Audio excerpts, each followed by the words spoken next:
उस समय वो माने से चले गए थे और हम दूसरे साइड से गिरा रहे थे, लेकिन उनके मन में ये थी कि गहलोत हटना चाहिए। और मुझे लग रहा है कि उनकी आत्मा को शांति जब मिलेगी जब कांग्रेस यहाँ पे आ रहेगी।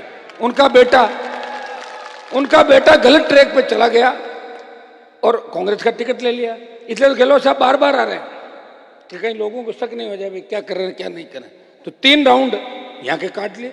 भाई ये मुझे धन्यवाद दो, अगर मैं आरएलपी नहीं लड़ा था तो मुख्यमंत्री गली गली थोड़ी घूमता। मैं नहीं लड़ा था तो बीजेपी के सारे ठग इस सरदार साहब नहीं आते, सारे ठग भारतीय जनता पार्टी के आगे गाँवों के अंदर सेवा करेंगे। कौन मना कर रहा तुम्हें? 4 साल में क्या सेवा करी बताओ? कर देते किसानों का कर्जा माफ। तुम कह रहे हो कांग्रेस करे, दिल्ली में तुम कर दो, दिल्ली में तुम्हारी सरकार है। मार दिया हमारे को। मोदी जी ने कहा लोकसभा में पहला जब कोरोना आया, मैं हिंदुस्तान में कोरोना नहीं आने दूंगा, और जब आया और 50 लाख लोग मरे तब मास्क बांध के मुंह छुपा के भाग गए थे लोकसभा के अंदर से। लोग कहा वाह गए। हमने सोचा कोई भगवान से बात हो गई इनकी, कोरोना को मैं आने ही नहीं दूंगा हिंदुस्तान के। कैसी कैसी मतलब इस तरह की बातें। घंटी बजवा दी, क्या क्या करवाया था, थालियां बजवाई, घंटी बजवाई, पापड़ कौन सी मशीन, भाभी जी का पापड़ बताओ। ये सुनो, एक तो कोई बीजेपी का नेता मिट्टी और गोबर से नहा के बोला ऐसे कर लो कोरोना, खुद को ही कोरोना हो गया। तो किस तरह के पागलपन की हरकतें इन लोगों ने करी। मार दिया लोगों का तुम इलाज मत कराओ, वहीं पड़े पड़े मरे रहो। 5-7 लाख के तो सरकारी आंकड़े हैं, 50 लाख मौतें हुई है देश के अंदर। ऐसा कोई घर नहीं गांव नहीं जहां हमारे बच्चे नहीं चले गए। दूसरी जो लहर थी उसमें ऑक्सीजन का अभाव था। गहलोत भी फेल था और मोदी भी फेल था। हमें मरने के लिए छोड़ दिए, हमारी आई को मरने के लिए छोड़ दिया। लंपी के अंदर के तो नई बीमारी है, 2019 में बंगाल उड़ीसा में लंपी आई थी। मैं कह रहा हूं गाय के पाप से भारतीय जनता पार्टी को बहुत बड़ा पाप लगेगा आने वाले समय के अंदर। देखना, कांग्रेस तो खत्म हो चुकी, लेकिन भाजपा का भी वो दिन दूर नहीं जब इनका घमंड अभिमान चूर हो जाएगा।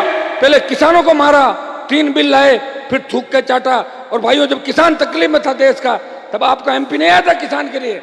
नागौर के सांसद ने सत्ता छोड़ी और 70 दिन हाईवे जाम करके सड़क पे बैठा रहा आपके लिए। जब सेना को ठेके पे दिया तब दूसरे एमपी नहीं आए थे। मेरा कोई रिश्तेदार सेना में नहीं है, लेकिन बच्चों की तकलीफ देख के अगर लड़ाई में कोई कूदा तो लोकसभा की बेल में कूदा, तख्ती लेके अंदर गया, बाहर निकाला।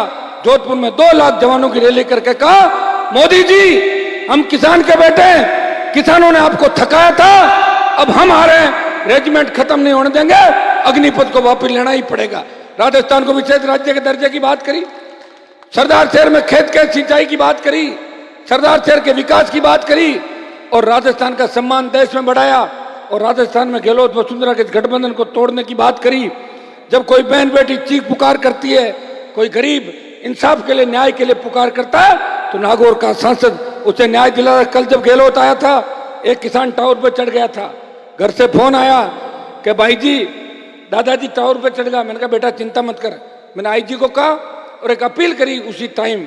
मैंने कहा आप नीचे उतर जाएं, मैं अपने आप आपकी मदद करूंगा, आपकी गाय जहां भी है मैं गाय लाके आपको दूंगा, ये मैं भरोसा दिलाता हूं। और वो उतर गए। आप ये बताएं कि कहाँ शासन है, किसने यहाँ अपराध बढ़ाया, किसने भ्रष्टाचार किया, किसने बेरोजगारी, गांव गांव स्कूल सड़क पानी बिजली की जो व्यवस्था है कौन करता? सरकारें करती। सरकारें किसकी थी? कांग्रेस और बीजेपी की। हमारी तो सरकार थी नहीं। हम तो लड़ रहे हैं, लड़के आपको जगा रहे हैं, जोश भर रहे हैं, ऊर्जा भर रहे हैं।